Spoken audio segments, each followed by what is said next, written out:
Welcome to the Foundry by Forge College. Now, in our last explainer, we looked at some real Git survival tactics, things like local pre-commit hooks, stashing, and using the reflog to bail yourself out of a hazardous rebase. But let's be honest, those are just individual skills. Today, we're taking a massive leap into Git best practices, code review, and workflow policies. We are transitioning from just surviving your own local Git mistakes to establishing a complete engineering blueprint for absolute team harmony.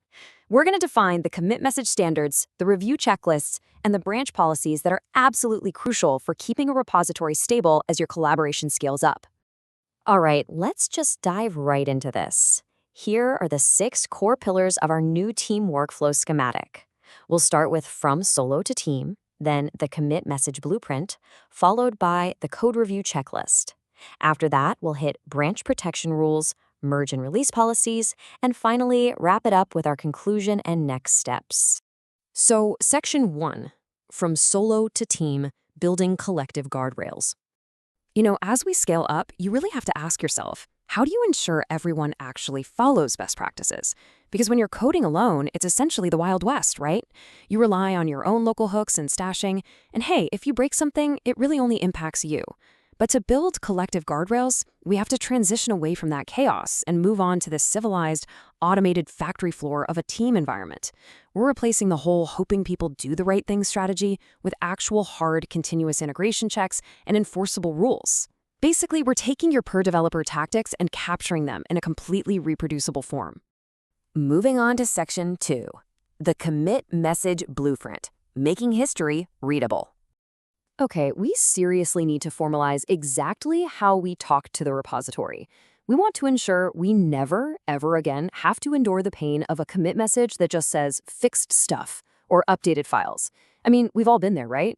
What we actually need is a commit message convention.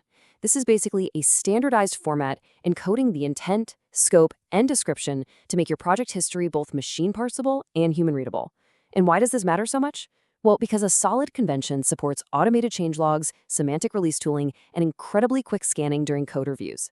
Simply put, if a machine can easily parse your history, a machine can literally write your release notes for you. Talk about a real game changer. So, to actually enforce this, we use a regular expression, or regex, right inside a local commit message hook script. Think of this string of characters as a super strict bouncer for your Git history. It automatically checks the very first line of your commit message, and it absolutely mandates that you start with a specific type. Something like feat for a feature, fix, docs, or chore, followed by an optional scope, a colon, and then your actual summary. And here's the best part. If your commit doesn't match this exact pattern, the script prints an error and just blocks the commit entirely. No way around it. It forces you to fix the message locally before it ever even has a chance to reach the shared repository. All right, section 3. The code review checklist. Moving beyond looks good to me. Let's talk about establishing some strict quality assurance. We really need to move far beyond that infamous LGTM, which, let's be honest, usually just means let's get this merged without actually reading it. So to fix this, we place a super focused checklist right inside our repository's contributing markdown file. It covers 5 key categories: basic hygiene, test and CI, security and invariance, documentation and API, and finally, release readiness. By keeping these items short and binary, like literally just yes or no checkboxes, we completely short-circuit those long, subjective debates. Reviewers don't have to sit there and guess what to look for. They just verify the checklist. Boom. It raises the default quality of reviews across the entire team instantly. Now, there is a very specific Solana twist we have to add here for Web3 development. If your pull request affects on-chain program code, your review requires some mandatory, highly specific checks. Step 1, verify the commit convention. Step 2, ensure absolutely no private keys or secrets are checked in. That's a big one. Step 3, you must validate that the application binary interface, or the Anchor IDL files, are updated right alongside those program binaries. And step 4, explicitly run integration tests against a local validator. Because, guys, you cannot just eyeball a smart contract update, right? You absolutely have to simulate it. Which brings us to section 4, branch protection rules, automated safety gates. Okay, so we have our checklist, but let's face it, humans are forgetful. We need automated safety gates. This is because different branches in your repository actually require entirely different levels of automation and protection. For instance, your main branch, that's your production-ready gold standard. It requires pull requests, at least 2 human approvals, and completely passing CI tests, just to maximize stability. Then you have your develop branch, which is meant for faster integration. So we relax the rules slightly there to just 1 approval and passing CI. And finally, your feature branches. These have absolutely no protection at all. They're essentially short-lived Wild West playgrounds where developers can just break things freely before they ever submit a pull request. Moving right along to Section 5, merge and release policies, standard operating procedures. Think of it this way. If branch protections are the automatic gates locking the doors, then merge policies are the standard operating procedures you have to follow to actually get the keys. A really practical merge policy maps out the exact automated actions that move a piece of code from being a simple pull request directly into a full production release. It requires a PR readiness checklist to be completed first. It mandates standard labels, so you know at a quick glance if a change is a breaking change or just ready for review. It patiently waits for required CI jobs like linting and integration tests to turn completely green. And finally, it dictates explicit post-merge actions.